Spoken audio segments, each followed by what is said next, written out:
Konnichiwa, मैं उत्तुकुस। आज मैं बात करने वाली हूँ most awaited videos from my subscribers. जितने भी मेरे पास सब्सक्राइबर्स हैं बहुत प्यारे हैं, इतने नहीं है पर जितने भी हैं बहुत प्यारे हैं। और काफ़ी बार मेरे पास कमेंट आ चुका है इस एनिमे की वीडियो बनाने के लिए। हाँ जी दोस्तों, तो मैं बात करने वाली हूँ चेनसॉ मैन की। इसकी 2022 में पहली बार लॉन्च हुई थी और इसकी स्टोरी की स्टार्ट होती है एक डेंजी नाम के कैरेक्टर से, जो कि येलो हेयर्ड होता है और काफ़ी परवी होता है। मैंने पहले भी वीडियोज़ में बता रखा है दोस्तों, yellow here means Parvi nature, जन्म सिद्ध अधिकार। तो ये भी परवी नेचर होता है इस बंदे का। तो इसमें शो में दिखाया जाता है कि वो अपने बाप के कर्ज के बोझ के तले दबा जा रहा है और यहीं पे याकुजा जो होती है वो इस पे हमला करती है, उसे मार देती है। आपकी जानकारी के लिए मैं बताऊंगी, जापान की मोस्ट डेंजरस गैंग होती है याकुजा।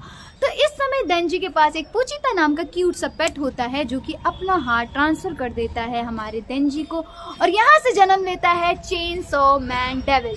तो यहाँ पे देखा जाता है कि चेनसॉ मैन जो है वो एक हाइब्रिड ह्यूमन बीइंग है, जो कि डीमन डेविल का फॉर्म ले सकता है। उसी समय हमारे शो की सबसे स्ट्रॉन्गेस्ट कैरेक्टर की एंट्री कराई जाती है दोस्तों, माकिमा की। मैं आपको बताना चाहूँगी माकिमा की जो पावर है वो गोजू सातरो के लेवल ही पे है दोस्तों।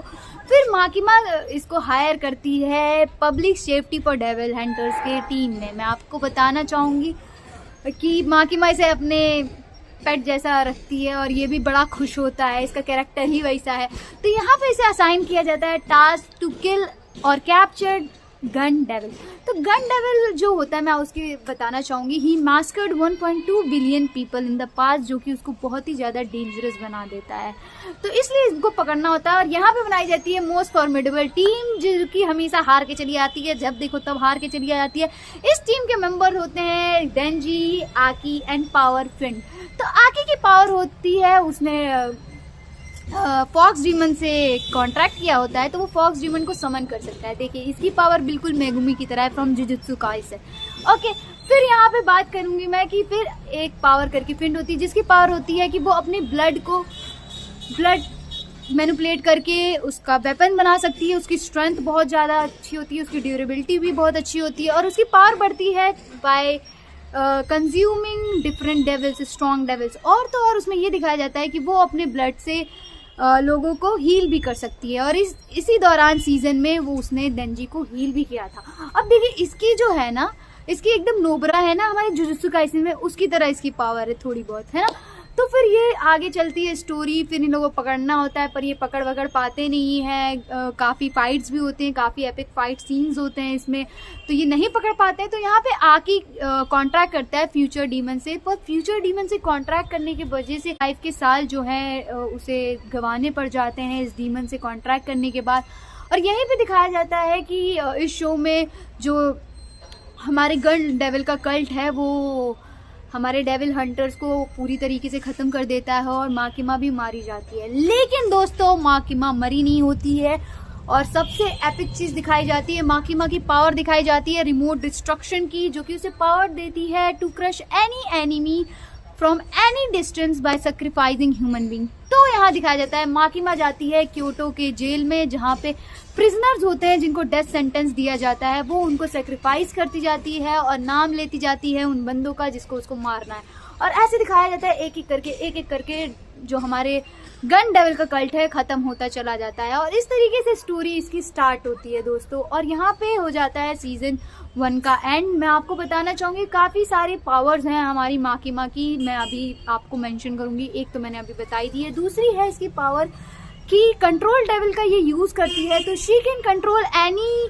Person who she feels is inferior to her. तो चाहे उसमें हमारे ह्यूमंस आ जाएं, डेविल्स आ जाएं, एनिमल्स आ जाएं, प्लांट आ जाए, वो हर किसी को कंट्रोल कर सकती है और इसलिए उसे बताया जाता है one of the strongest character. और ये इसकी एक और खासियत होती है कि वो रीजनरेशन तो कर ही सकती है और ट्रांसफ़र कर सकती है लीथल डैमेज को from her body to any person from the Japan by talking to prime minister of Japan. आप देख रहे हो जापान का प्राइम मिनिस्टर भी इसके ग्रास में है। ये अपने बॉडी पार्ट, जो भी इसके बॉडी पार्ट्स खराब हो जाते हैं, लंग हो गया, हार्ट हो गया, कुछ भी हो गया, वो चीज़ वो रैंडम किसी जापान के बंदे को ट्रांसफ़र कर सकती है और अपनी चीज़ हील कर सकती है विद टॉकिंग टू जापान के हमारे prime minister. What was that भाई, इतनी स्ट्रॉन्ग कैरेक्टर होती है। और ऊपर से ये पता है आपको, इंटेल गैदर करने के लिए अपने रैट्स और माउस क्या यूज़ करती है।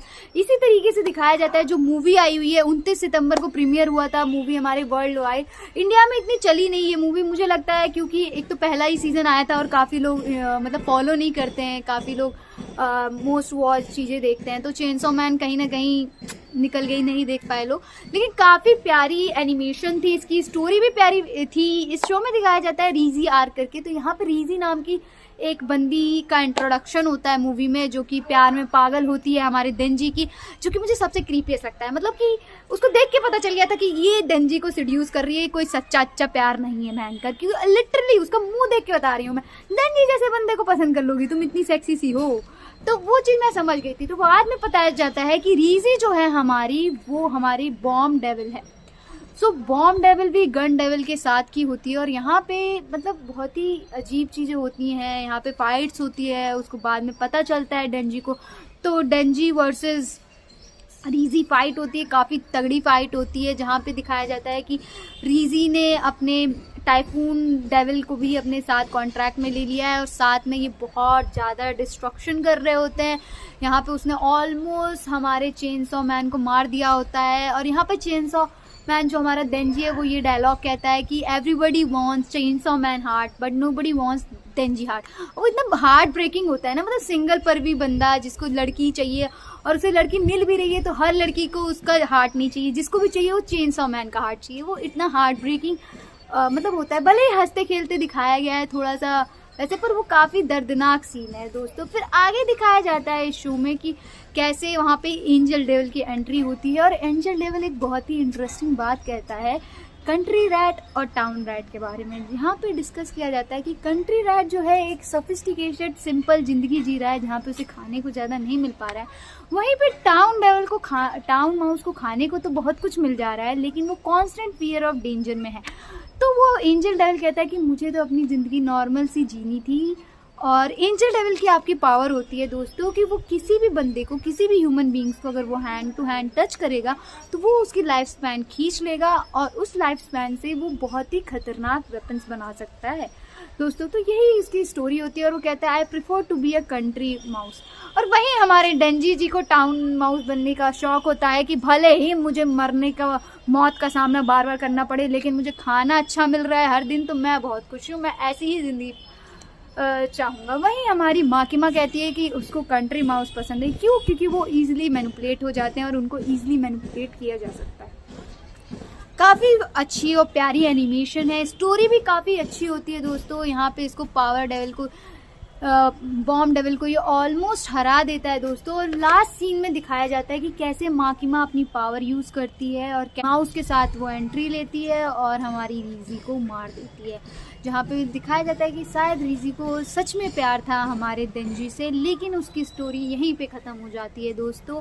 और यहाँ पे एक बार फिर दिखा दिया जाता है कि माकिमा काफ़ी स्ट्रॉन्ग है। और इसी के साथ एक छोटा सा कॉन्सेप्ट आता है दोस्तों, काफ़ी अजीब सा इंटरेस्टिंग सा कॉन्सेप्ट होता है कि वो लोग बताते हैं कि देयर वाज अ प्लेस जहाँ पे लोगों बच्चों पे एक्सपेरिमेंट कर रहे थे और शायद रीजी भी उन्हीं एक्सपेरिमेंट्स का हिस्सा थी, जिसे ये लोग कहते हैं गिनी पिग। जो कि काफ़ी ज़्यादा अजीब और दर्दनाक होता है जानने में कि ऐसी चीज़ें हो रही हैं देशों में। और काफ़ी प्यारी एनिमेशन है दोस्तों, काफ़ी प्यारी चीज़ें हैं इसमें। तो अगर आप देखना चाहते हो तो देख सकते हो। और आज के लिए बस इतना ही। Keep liking, sharing, commenting on my videos. Also subscribe my channel for more such content. Sayonara Nagamatachi. Bye bye.